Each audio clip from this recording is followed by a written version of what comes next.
dealt with history. You went face to face, shall we say, with history. Right. How was it, those debates with Pierre Trudeau? They were great, actually, because it's easy to romanticize the past, but if I can make a comparison, now, having been out for 15 years, it seems to me the exchanges in the House of Commons are much too personal, aggressive as individuals in those days, and I think I'm accurate when I say this, I'm not kidding myself. There were tough exchanges, but they were focused on policy, focused on a different understanding of a particular issue. If we wanted to get from A to B, very often, frankly, I was in agreement with Mr. Trudeau on a number of things. But where there were disagreements, and there were some serious disagreements, they would never be kind of personal insulting. They would be tough-minded exchanges in the House about doing X rather than Y. And I think I enjoyed it. There was a high level of mutual respect. I know from private conversations when you were away from the House of Commons, there was a good level of frank exchange in private as well as in public.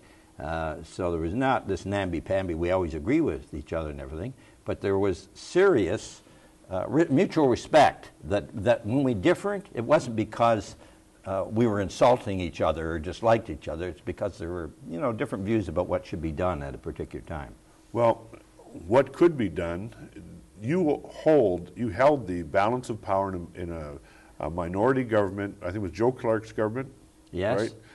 Now, we're in the same situation here. So what's going to happen? How long will the Paul Martin government hold? Well, it's a tricky one. And what's the difference? Well, and the other interesting one was the 72-74 with right. Pierre Trudeau. With Trudeau, his minority. The difference is this, if I can. In the Clark government, Joe, to be quite candid, just made the most serious mistake. He said, "I'm going to govern as if I had a majority." And it's a famous quote attributed to him. Well, he didn't have a majority. And his government lasted just a matter of months, not even a year. And so he didn't handle it well. He didn't try to negotiate with the other parties, which democratically he ought to have done because he didn't have a majority. Mr. Trudeau, in contrast, in 72-74, for 2 years, there were negotiations.